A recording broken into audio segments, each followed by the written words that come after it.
পারছো যে আজকে আমাদের আলোচ্য বিষয়বস্তু কি। আর যেহেতু উচ্চ মাধ্যমিক পরীক্ষা খুব সামনেই, টেস্ট পরীক্ষা কোনো কোনো স্কুল হয়তো নেবে, তো তার জন্য আজকে আমাদের গুরুত্বপূর্ণ যে টপিকস, যে কবিতাটা আজকে আমরা পড়বো সেটা হচ্ছে অ্যাসলিপ ইন দ্য ভ্যালি। লিখেছেন আর্থার রিম্বার। আর্থার রিম্বারের লেখা অ্যাসলিপ ইন দ্য ভ্যালি, অর্থাৎ উপত্যকায় ঘুমিয়ে থাকা। তো উপত্যকায় ঘুমিয়ে থাকা অর্থাৎ কবি এখানে বোঝাতে চাইছেন যে উপত্যকাতে তো কেউ ঘুমিয়ে থাকে না, এটা স্বাভাবিক একটা ব্যাপার। তো এখানে উপত্যকাতে যখন ঘুমিয়ে আছে, তার মানে সেখানে নিশ্চয়ই এমন কিছু ঘটনা হয়েছে বা এমন কিছু ঘটনার বিষয়বস্তু এখানে বর্ণনা করা হয়েছে এই কবিতার মধ্য দিয়ে, যেটা আমাদের কাছে কিন্তু স্বাভাবিক নয়। উপত্যকায় ঘুমিয়ে থাকা, এরপর দেখো এই উপত্যকায় ঘুমিয়ে থাকার এই কবিতাটার মূল যে বিষয়বস্তু, সেই মূল বিষয়বস্তুটা কি না, subject of the poem is war. অর্থাৎ যুদ্ধ হচ্ছে এই কবিতার মূল বিষয়বস্তু, অর্থাৎ যুদ্ধকে কেন্দ্র করেই কবি কিন্তু এই কবিতাটা লিখেছেন। তো এখন এই কবিতার যে একটা প্রেক্ষাপট বা ব্যাকগ্রাউন্ড, সেটা হচ্ছে কি না, এই কবিতার যে ব্যাকগ্রাউন্ড আছে সেটা হচ্ছে 1870 সালে 1870 সালে একটা যুদ্ধ হয়েছিল ফ্রান্স এবং রাশিয়ার মধ্যে। 1870-এর ফ্রান্স এবং রাশিয়ার যুদ্ধটাই কিন্তু আমাদের অ্যাসলিপ ইন দ্য ভ্যালি কবিতার সাবজেক্ট বা মূল বিষয়বস্তু। অর্থাৎ এই প্রেক্ষাপটকে 1870 সালের যুদ্ধটাকে প্রেক্ষাপটকে, এর প্রেক্ষাপটে বা এর ব্যাকগ্রাউন্ডকে কাজে লাগিয়ে কবি Arthur Rimbaud asleep in the valley কবিতাটা লিখেছেন। এরপর দেখো কি না, অ্যাসলিপ ইন দ্য ভ্যালি কবিতাটা হচ্ছে কি না একটা সনেট। অর্থাৎ সনেট কি না, যেখানে দেখা থাকবে কি না 14টা লাইন বিশিষ্ট কবিতা, অর্থাৎ 14টা লাইন বিশিষ্ট ছোট্ট কবিতাকে আমরা বলবো সনেট। এরপর এই সনেটটাকে যদি দেখা যাচ্ছে কি না দুটো ভাগে ভাগ হয়, একটা হচ্ছে অক্টেভ, একটা হচ্ছে সেস্টেভ।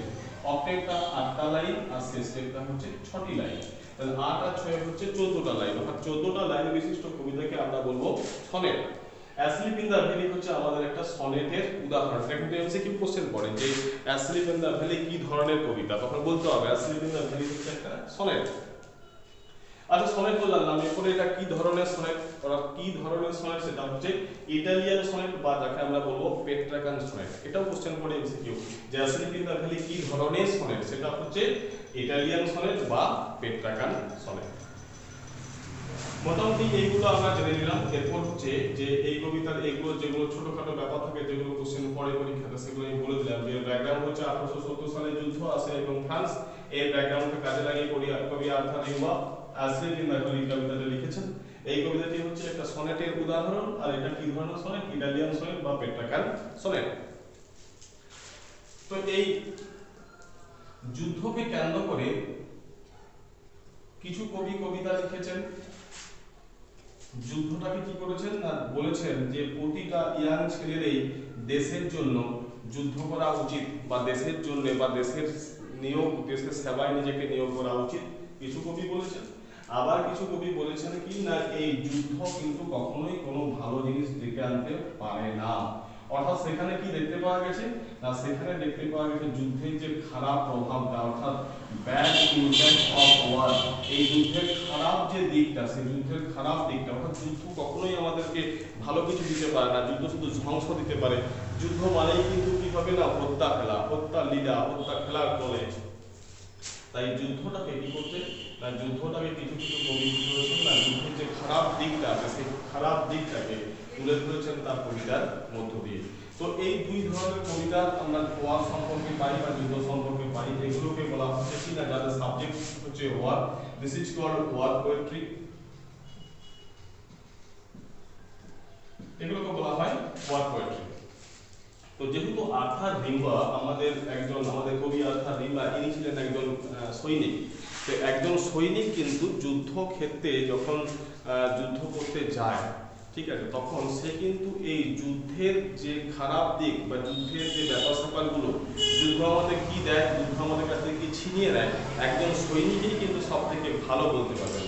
তাই আর্থার রিম্বার যেহেতু একজন সৈনিক ছিলেন, একজন সোলজার ছিলেন, তার জন্য কি হলো না, এই জন্যই কিন্তু আর্থার রিম্বার যুদ্ধটাকে অনেক বেশি কাছ থেকে দেখেছিলেন, অনেক বেশি চোখের সামনে দেখেছিলেন।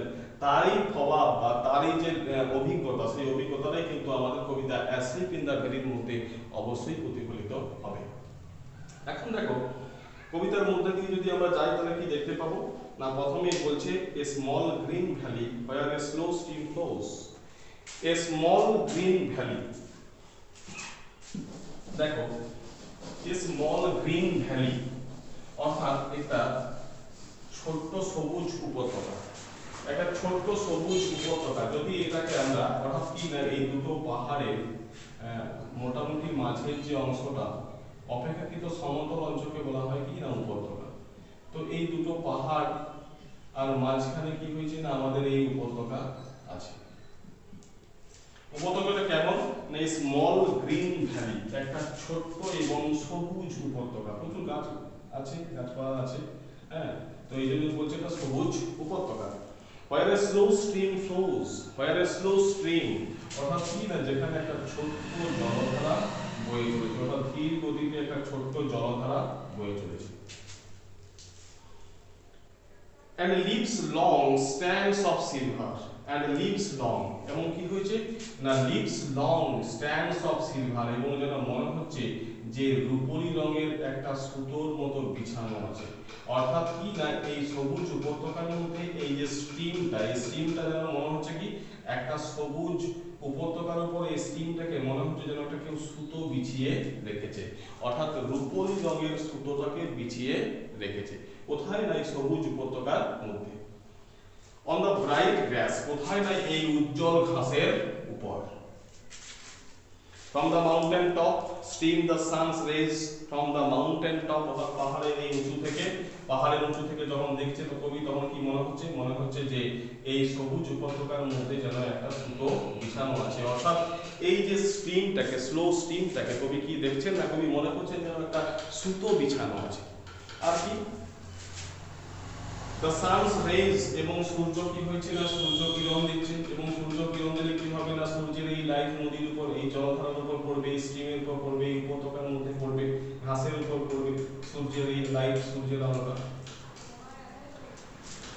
they feel the hollow full of light, they feel the hollow, they means কি এই সূর্যের রশ্মিটা কি করেছে না they feel the hollow full of light, অর্থাৎ এই উপত্যকার মধ্যে যে গহ্বরগুলো, যে গর্তগুলো আছে এই গর্তগুলো কিন্তু কি হয়েছে এই সূর্যের লাইটে পূর্ণ হয়ে গেছে, অর্থাৎ সূর্যের আলো দ্বারা এই গহ্বরগুলো পূর্ণ হয়ে গেছে।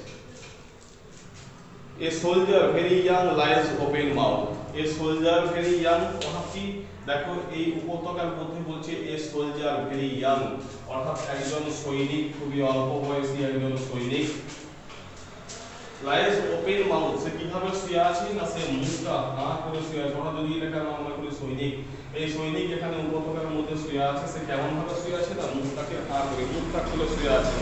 আর কি a pillow made of fern beneath his head, a pillow made of fern অর্থাৎ এই সৈনিকটা যেখানে শুয়ে আছে তার মাথার নিচে যে বালিশটা আছে সেই বালিশটা কি দিয়ে তৈরি না ফার্ন দিয়ে তৈরি। a pillow made of fern অর্থাৎ কি এই বালিশটা তৈরি কি দিয়ে না ফার্ন দিয়ে। asleep অর্থাৎ সে ঘুমিয়ে আছে, ঘুমন্ত অবস্থায় আছে। stretch in the heavy underwood, stretch অর্থাৎ তার হাত পা ছাড়িয়ে এই সৈনিকটি শুয়ে আছে কোথায় না in heavy underwood, heavy underwood কি না heavy underwood মানে হচ্ছে ঝোপের মধ্যে, অর্থাৎ যেখানে প্রচুর গাছগাছালি আছে সেই রকম ঝোপের মধ্যে এই সৈনিকটা হাত পা ছাড়িয়ে শুয়ে আছে, তার মাথায় আছে কি না ফার্নের তৈরি বালিশ। pale in his warm green sun-soaked bed, pale অর্থাৎ সে বিবর্ণ হয়ে গেছে। কে বিবর্ণ হয়ে গেছে এই সৈনিকটা বিবর্ণ হয়ে গেছে। আর বিপরীতে কি দেখতে পাচ্ছি না ওয়ার্ম, তারপর আছে কি না গ্রিন সানসক বেড অর্থাৎ ওয়ার্ম উষ্ণ, সানসক সূর্যের রোদে সিক্ত, হ্যাঁ সূর্যের রোদে সিক্ত অর্থাৎ এই বিছানাটা সূর্যের রোদ দ্বারা গরম হয়ে গেছে, উষ্ণ হয়ে গেছে, সেই রকম বিছানায় সৈনিকটি শুয়ে আছে। কিরকম ভাবে না সৈনিকটা শুয়ে আছে, সে বিবর্ণ হয়ে গেছে, তার হাত পা ছাড়িয়ে ফার্নের তৈরি বালিশ মাথায় নিয়ে সে ঘুমিয়ে আছে। নেক্সট দেখো his feet among the flowers, his feet, his feet means হচ্ছে the feet of the soldier অর্থাৎ এই সৈনিকটির যে পা গুলো সেগুলো কোথায় আছে অ্যামং দ্য ফ্লাওয়ার্স অর্থাৎ ফুলের মধ্যে আছে। হি স্লিপস সে ঘুমিয়ে আছে অর্থাৎ কবি কি বোঝাতে চেয়েছেন, এই সৈনিকগুলি পাগুলো আছে ফুলের মধ্যে, তার মানে হচ্ছে এটাই যে এই প্রকৃতি তাকে সম্মান জানাচ্ছে, প্রকৃতি তাকে শ্রদ্ধা জানাচ্ছে। কেন না, এই সৈনিকটি তার নিজের প্রাণকে বিসর্জন দিয়েছে তার দেশ মাতৃকার জন্য, তার দেশ মাকে রক্ষা করতে গিয়ে সে তার নিজের জীবনটাকে বলিদান করেছে। এই জন্য প্রকৃতিও তাকে কিন্তু সম্মান জানাচ্ছে। এখান থেকে একটা কোশ্চেন পড়ে, His smile is like an infant's. His smile, অর্থাৎ তার হাসিটা, কার হাসিটা, এই সৈনিকটার হাসিটা কেমন ছিল, সৈনিকটির হাসিটা ছিল ইজ লাইক অ্যান ইনফ্যান্ট, অর্থাৎ একটা শিশুর মতো। একটা শিশুর হাসির মধ্যে যেরকম কোমলতা থাকে, যেমন সরলতা থাকে, যেন সারল্য থাকে, ঠিক সেরকম সরলতা, ঠিক সেরকম কোমলতা এই সৈনিকটির মুখের হাসির মধ্যে কবি দেখতে পাচ্ছেন। অর্থাৎ কবি দেখতে পাচ্ছেন কি না, যেহেতু সৈনিকটা মুখটা হাঁ করে ঘুমিয়েছিল, কবি ভাবছেন যে সৈনিকটা হয়তো কি হয়েছে না হাসছে। তার হাসিটা কেমন ছিল কবি বর্ণনা করছেন, তার হাসিটা ছিল একটা শিশুর হাসির মতোই সরল, শিশুর হাসির মতোই কোমল। আর কি, আর নেচার না সরি জেন্টল উইদাউট গেল, অর্থাৎ শিশুর হাসিটা কেমন ছিল না, জেন্টল উইদাউট গেল, অর্থাৎ জেন্টল, শিশুর হাসি ছিল কোমল, উইদাউট গেল, অর্থাৎ সেই হাসির মধ্যে কোনো রকম ছলনা ছিল না। অর্থাৎ শিশুর হাসির মধ্যে কি হয় না, শিশুর হাসি হয় শান্ত। কোশ্চেন করে এই শিশুর হাসিটা কেমন ছিল না, শিশুর হাসিটা ছিল জেন্টল, অর্থাৎ শিশুর হাসিটা ছিল জেন্টল, অর্থাৎ শান্ত স্নিগ্ধ।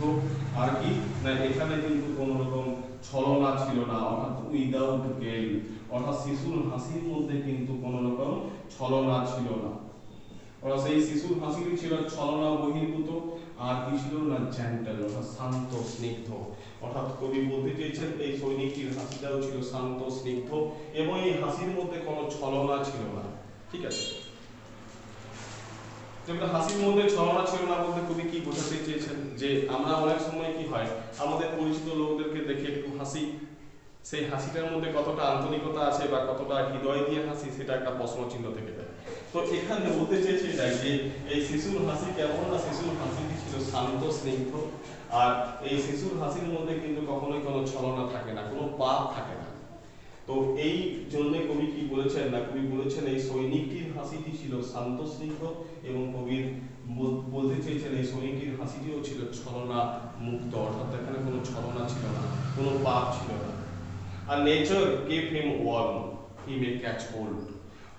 নেচার অর্থাৎ প্রকৃতিকে কবি অনুরোধ করছেন, হে প্রকৃতি গিভ হিম ওয়ার্ম, তাকে তুমি উষ্ণ রাখো। আর কি, হি মে ক্যাচ কোল্ড, অর্থাৎ কবি ভয় পাচ্ছেন। কবি কি ভয় পাচ্ছেন, কবি ভয় পাচ্ছেন যে হয়তো এই সৈনিকটি খোলা আকাশের নিচে থাকার জন্য তার ঠান্ডা লেগে যেতে পারে।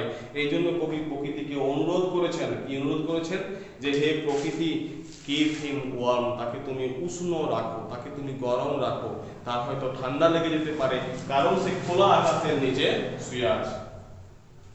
The humming insect do not disturb his rest, অর্থাৎ এই যেখানে কবি বলেছেন যে সৈনিকটি শুয়ে আছে, সেখানে এই উপত্যকার মধ্যে যে সমস্ত পতঙ্গগুলো আছে, যে পতঙ্গগুলো গুনগুন করছে, হামিং ইনসেক্ট অর্থাৎ গুঞ্জনরত পতঙ্গরা, do not disturb his rest, তার কিন্তু এই বিশ্রামটাকে বিরক্ত করেনি, তার এই বিশ্রামটাকে কিন্তু কোনো রকম ভাবেই সে কি করছে না বিঘ্ন ঘটায়নি, অর্থাৎ সে সুন্দরভাবে বিশ্রাম নিচ্ছে এবং এই গুঞ্জনরত পতঙ্গরাও কিন্তু তাকে কোনো রকম ভাবে বিরক্ত করছে না।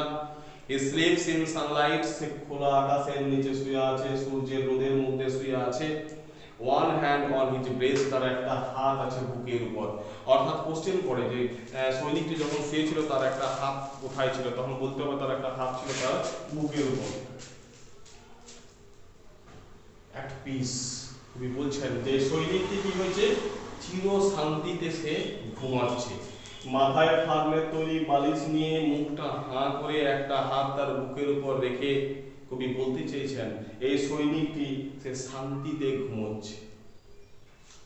In his side there are two red holes, most important line এবং সবথেকে প্যাথেটিক ব্যাপার এটাই যে আমরা কবিতার একদম শেষ প্রান্তে এসে জানতে পারছি কি না, জানতে পারছি ইন হিজ সাইড, অর্থাৎ তার শরীরের দুই পাশে, কার শরীরের দুই পাশে, এই সৈনিকটির শরীরের দুই পাশে কি আছে, এই সৈনিকটির শরীরের দুই পাশে আছে দেয়ার আর টু রেড হোলস, অর্থাৎ সেখানে আছে দুটো লাল গর্ত।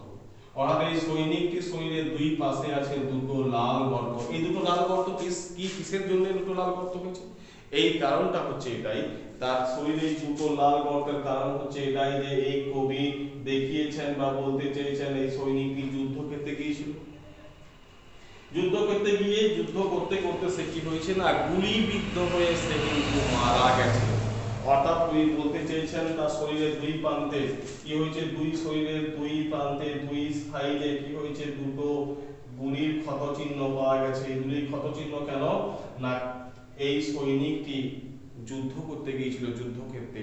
যুদ্ধ করতে যাওয়ার সময় বা যখন সেই যুদ্ধক্ষেত্রে সে কি হয় না গুলিবিদ্ধ হয়, গুলিবিদ্ধ অবস্থায় সে মারা গেছে। আমরা একদম শেষ পয়েন্টে এসে জানতে পারলাম যে দুটি লাল গর্ত ইন্ডিকেট করছে বুলেট উন্ড বা গুলির ক্ষত চিহ্নকে। একদম শেষ পয়েন্টে এসে জানতে পারলাম কি না, জানতে পারলাম এই সৈনিকটি আর বেঁচে নেই। অর্থাৎ তার এই ঘুম আর কখনো ভাঙবে না, তার এই ঘুম একদম চির নিদ্রায় সে শায়িত আছে, অর্থাৎ সে মারা গেছে। একদম কবিতার শেষ প্রান্তে জানতে পারলাম যে এই সৈনিকটি আর বেঁচে নেই, সে মারা গেছে। তো যাই হোক, আশা করি আমার মনে হয় যে মোটামুটি ঠিকঠাক বোঝা গেছে। কোনো সমস্যা থাকলে সেটা আমাকে পরবর্তীকালে কমেন্ট করে জানিও, আমি সেই সমস্ত জায়গাগুলোতে অতি অবশ্যই আরেকবার করে বলে দেবো।